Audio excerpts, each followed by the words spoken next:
اللہ رب العزت نے انسانیت کی ہدایت کے لیے انبیاء کرام علیہ السلام کو دنیا میں مبعوث فرمایا۔ تمام انبیاء کرام دنیا کے اندر آئے، اپنی قوم کو نیکی کی راہ کی طرف بلایا، اللہ کی معرفت کروائی، اللہ کی پہچان کروائی اور لوگوں کو ہدایت کا راستہ سکھایا، بتلایا۔ وقت کے نبی کی بات جس شخص نے قوم کے بندوں میں مانی، اللہ رب العزت نے انہیں کامیابی دی دنیا اور آخرت دونوں کے اندر، اور جس نے نبی کی بات کی مخالفت کی، نبی کے دین کو نہ مانا، اللہ رب العزت نے اسے دنیا اور آخرت کے اندر ناکام کیا۔ قرآن مجید فرقان حمید کی سورہ فتح کی چند آیات مبارکہ حضرات کے سامنے پیش فرمائی۔ ان آیات مبارکہ کے اندر اللہ رب العزت انبیاء کرام کو دنیا میں بھیجنے کے مقاصد بیان فرما رہے ہیں کہ میں نے تمام انبیاء کرام جتنے بھی بھیجے، ان کے بھیجنے کا کیا مقصد، ان کا پرپس کیا تھا۔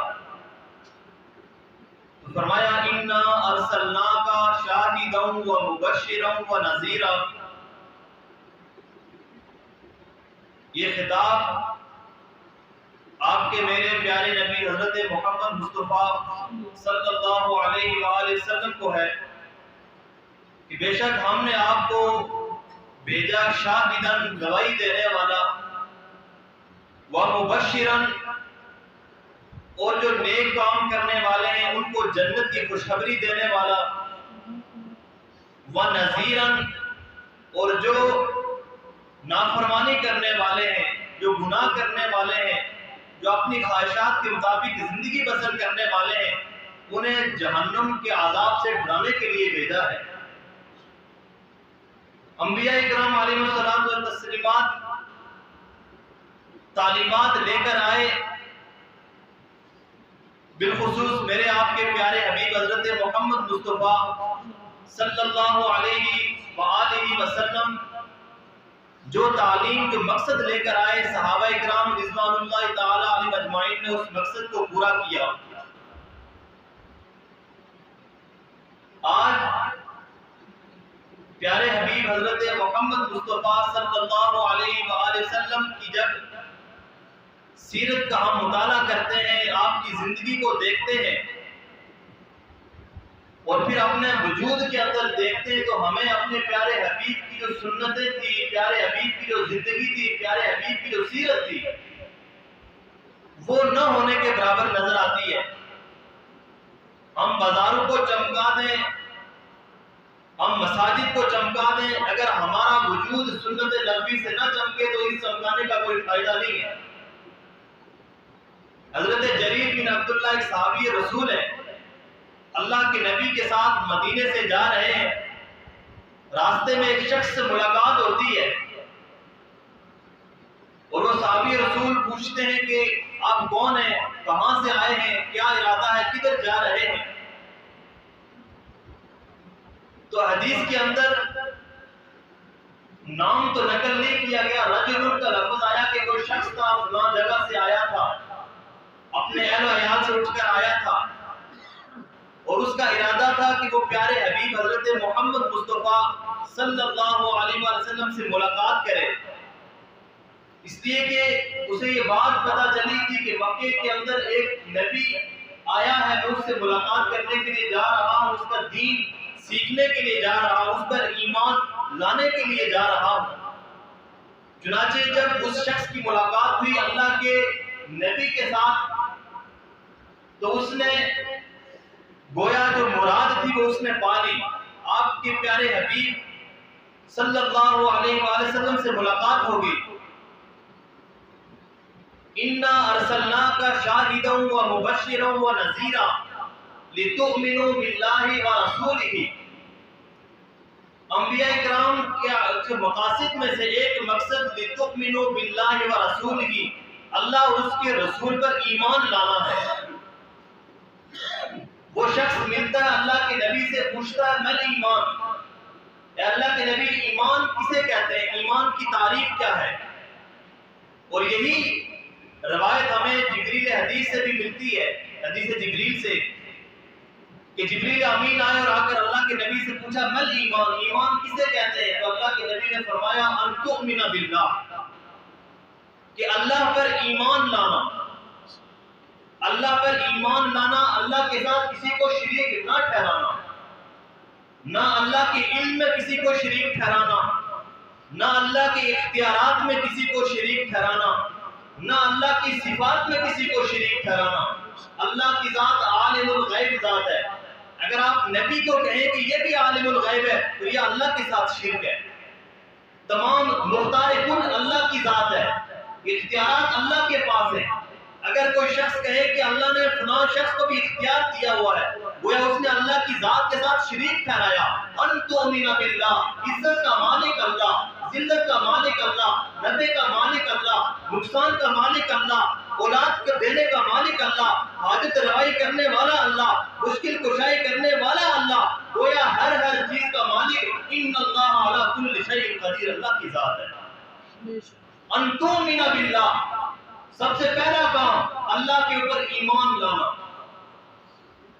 اللہ کے اوپر ایمان لانا، ورسولہ، اور اس کے رسول پر ایمان لانا۔ یہ گویا اللہ کے نبی نے ایمان کی تعریف کی، ایمان کی ڈیفینیشن بیان کی۔ اب وہ صحابی رسول کوئی نماز نہیں پڑھی، کوئی زکوٰۃ نہیں دی، کلمہ پڑھنے کے بعد کچھ تقاضے ہوتے ہیں، انسان ان کے اوپر عمل کرے تو وہ جو ہے وہ ایمان کامل، مسلمان کامل ایمان والا بنتا ہے۔ اب اس نے نماز نہیں پڑھی، کوئی زکوٰۃ، حج، کوئی فریضہ ادا نہیں کیا۔ اب وہ شخص یہ بات پوچھ کر اور یہ کہہ کر کہ مجھے قبول ہے اللہ اور اللہ کے رسول پر میں ایمان لاتا ہوں، یہی بات کہہ کر وہ پیچھے مڑتا ہے۔ روایات کے اندر آتا ہے کہ اس کا اونٹ کسی بل کے اندر، اس کے اونٹ کی ٹانگ کسی بل کے اندر، کسی خرگوش کے گھونسلے کے اندر یا کسی اور جگہ کے اندر جو پھنستا ہے، وہیں وہ مڑتا ہے، اور مڑنے کے بعد اس کا اونٹ گرتا ہے اور وہ وہیں پر نیچے گر جاتا ہے۔ اللہ کے نبی حضرت عمار بن یاسر، حضرت حذیفہ بن یمان سے کہتے جا کر دیکھو، یہ صحابی رسول جا کر دیکھتے ہیں کہ اس شخص کی روح قبض کر چکی ہے، اس شخص کی روح قبض ہو چکی ہے۔ اللہ کے نبی پاس آئے اور آ کر دیکھا اور اپنا چہرہ پھیر لیا۔ تو صحابہ اکرام نے پوچھا کہ اللہ کے نبی چہرہ پھیرنے کی وجہ کیا تھی؟ تو اللہ کے نبی نے فرمایا میں نے چہرہ اس لیے پھیرا کہ یہ جو شخص تھا یہ میرے پاس بھوک کی حالت میں آیا تھا، بھوک کی حالت میں آیا تھا، میں یہ دیکھ رہا ہوں کہ جنت کے دو فرشتے اسے پھل کھلا رہے ہیں، جنت کے دو فرشتے اسے پھل۔ ابھی کوئی نماز نہیں پڑھی، کوئی زکوٰۃ ادا نہیں کی، کوئی حج کا فریضہ ادا نہیں کیا، صرف ان تؤمن باللہ، جیسے اللہ کے ساتھ اللہ پر ایمان لانے کا حق ہے ویسے اس نے ایمان لایا، اور اس ایمان کے اوپر اللہ نے اسے یہ سرٹیفکیٹ اور یہ انعام عطا کیا۔ تو فرمایا انبیاء کرام کے مقاصد میں سے ایک مقصد ان تؤمن باللہ، اللہ پر ایمان لانا۔ اب گویا کہ وہ شخص، اس شخص نے اللہ کے نبی کو دیکھا تو وہ صحابی بن گیا، اور اللہ کے نبی نے فرمایا لا تمس النار من رآنی، جس شخص نے میرا دیدار کیا اس پر جہنم کی آگ حرام ہے، اسے جہنم کی آگ نہیں چھو سکتی۔ اور صحابی کا رتبہ پوری دنیا کے ولی، پوری دنیا کے کتب، پوری دنیا کے غوث سارے کے سارے جمع ہو جائے، اکشا کے کالے بلال کا مقابلہ نہیں کر سکتے۔ صحابی کی قدر و قیمت، الذین آمنوا وعملوا الصالحات طوبی لہم وحسن مآب رضی اللہ عنہم ورضوا عنہ، کہ جنہیں اللہ نے دنیا کے اندر جنت کا سرٹیفکیٹ عطا کیا، تو گویا صحابی رسول بن گیا، اور جو شخص صحابی رسول بن جاتا ہے اس پر جہنم کی آگ حرام ہو جاتی ہے۔ لِتُؤْمِنُوا بِاللَّهِ وَرَسُولِهِ، سب سے پہلا کام اللہ اور اللہ کے رسول پر ایمان لانا۔ جبریل امین اللہ کے نبی کے پاس آئے اور آ کر فرمایا اللہ کے نبی، اللہ نے آپ کو دو اختیارات دیے، دو اختیارات، آپ آپ ان میں سے کوئی ایک جو ہے وہ چوز کر لیں، کوئی ایک اس کو ایک چیز کو مان لیں، وہ کون سے اختیارات تھے؟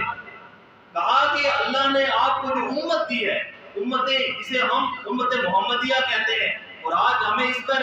اللہ کا شکر بھی ادا کرنا چاہیے کہ اللہ نے ہمیں امت محمدیہ پر پیدا کیا۔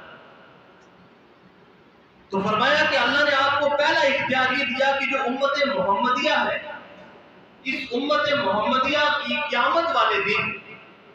جو آدھی امت ہے، آدھی امت سے کوئی پوچھ گچھ نہیں ہوگی، سیدھا ان کو جنت میں بھیج دیا جائے گا۔ یہ پہلا اختیار۔ اگر بالفرض سپوز کریں کہ امت محمدیہ 50 کروڑ ہے، تو گویا کہ 25 کروڑ کل قیامت والے دن ان سے کوئی حساب کتاب نہیں ہوگا، ان کو جنت میں بھیج دیا جائے گا۔ یہ پہلا اختیار اللہ کے نبی کو ملا۔ اور دوسرا اختیار فرمایا کہ میں اللہ اپنے پیارے حبیب، اپنے محبوب کو سفارش کا حق دوں گا، شفاعت کا حق دوں گا، پھر وہ میری مرضی ہوگی کہ میں جس کے حق میں چاہے میں سفارش قبول کروں، جس کو جو ہے وہ رد کروں۔ اب یہ بات اللہ کے نبی نے صحابہ کرام سے کہی کہ مجھے 2 اختیارات ملے کہ آپ کو اختیار ہے، آپ ان میں سے کوئی بھی اختیار جو ہے وہ حاصل کر سکتے ہیں۔ تو صحابہ سے پوچھا کہ آپ کا کیا خیال ہے کہ مجھے کون سا جو ہے وہ اس میں سے آپشن چوز کرنا چاہیے تھا، کون سا آپشن مجھے لینا چاہیے تھا؟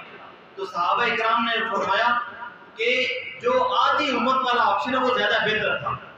کہ آدھی امت کو معاف کر دیا، اس لیے کہ صحابہ کرام کو تو پتا تھا ہم تو اس کے اندر ہوں گے ہی ہوں گے،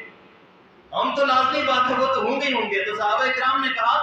کہ جو آدھی امت والا آپشن ہے وہ آپ کو قبول کرنا چاہیے تھا، لیکن نہیں، اللہ کے پیارے حبیب نے فرمایا نہیں، اخترت الثانیہ، میں نے جو آپشن استعمال کیا وہ دوسرا آپشن استعمال کیا، اس لیے کہ میں نہیں چاہتا کہ میری آدھی امت جہنم میں چلی جائے، میں تو یہ چاہتا ہوں میرا ایک امتی جہنم سے نکل کر جنت میں جانے والا بن جائے، ایک امتی وہ جہنم سے بچ کر جنت میں جانے والا بن جائے۔ اس لیے میں نے جو دوسرا اختیار تھا اس اختیار کو میں نے استعمال کیا، اور ہر نبی کو اللہ نے ایک دعا دی ہوتی ہے کہ وہ دعا اللہ اس کو ضرور قبول کرتے ہیں۔ تمام انبیاء کرام نے دنیا کے اندر وہ دعائیں مانگ لی ہیں، لیکن میرے پیارے حبیب حضرت محمد مصطفیٰ صلی اللہ علیہ وآلہ وسلم نے فرمایا کہ میں نے وہ جو دعا تھی، ابراہیم موت کی کشمکش میں ہے، دعا نہیں مانگ رہے اپنے بیٹے، لیکن کہا کہ میں نے وہ جو دعا ہے وہ کل قیامت والے دن اپنی امت کی سفارش کے لیے رکھی ہوئی ہے، کہ میں کل قیامت والے دن اپنی امت کی سفارش کروں گا اور اللہ میری دعا کو قبول فرما کر میری تمام امت کو جنت میں داخل کر دے گا۔ اِنَّا أَرْسَلْنَاكَ شَاهِدًا وَمُبَشِّرًا وَنَذِيرًا لِتُؤْمِنُوا بِاللَّهِ وَرَسُولِهِ وَتُعَزِّرُوهُ وَتُوَقِّرُوهُ وَتُسَبِّحُوهُ بُكْرَةً وَأَصِيلًا۔ پہلا مقصد اللہ اور اللہ کے رسول پر ایمان لانا۔ صحابہ کا ایمان دیکھیں، حضرت علی رضی اللہ تعالیٰ عنہ فرماتے ہیں لَوْ كُشِفَ الْغِطَاءُ مَزْدَدْتُ إِيمَانًا مَزْدَدْتُ يَقِينًا، اگر اللہ مجھ سے تمام کی تمام جنت کی نعمتوں کے پردوں کو ہٹا دے، جنت میرے سامنے آ جائے، تب بھی میرے یقین اور میرے ایمان میں ایک ذرہ برابر بھی اضافہ نہیں ہوگا۔ کیوں؟ اس لیے کہ محمد کی بات پر مجھے یقین اتنا ہے کہ میرے محمد نے فرما دیا کہ جنت کی نعمتیں ہیں، جہنم کا عذاب ہے، فلاں فلاں واقعہ ہے، مجھے اتنا ہی یقین ہے کہ جتنا چڑھتے سورج کی طرح۔ لو کشف الغطاء مزددت یقینا، ایک ذرہ برابر بھی میرے یقین میں اضافہ نہیں ہو۔ احد کے موقع پر ایک عورت نے اپنے بچے کو اللہ کے نبی کے ساتھ جہاد پر بھیج دیا، اور جب وہ مجمع جہاد کر کے واپس آ رہا ہے تو وہ عورت اپنے بچے کو دیکھ رہی ہے کہ یہ جو لوگ واپس آ رہے ہیں، جو غازی بن کر لوٹ رہے ہیں، کیا ان کے اندر میرا بچہ بھی ہے؟ اس عورت نے ڈھونڈا لیکن اسے بچہ کہیں نہیں ملا۔ اللہ کے نبی سے پوچھا کہ اللہ کے نبی میرا بچہ کہاں گیا؟ تو اللہ کے نبی نے کہا کہ دیکھنا چاہتی ہو؟ کہا ہاں میں دیکھنا چاہتی ہوں۔ تو اللہ کے نبی نے فرمایا اگر تم چاہتی ہو تو میں ابھی تمہیں تمہارا بچہ دکھا سکتا ہوں، وہ جنت میں کھیل رہا ہے، وہ جنت میں کھیل رہا ہے۔ جب یہ بات عورت نے سنی، عورت نے منع کر دیا، میں اپنے بچے کو نہیں دیکھنا چاہتی، میں نہیں دیکھنا چاہتی۔ اب بعد میں عورتوں نے کہا بھائی یہ تو بڑا اچھا آپ کے پاس گولڈن چانس تھا،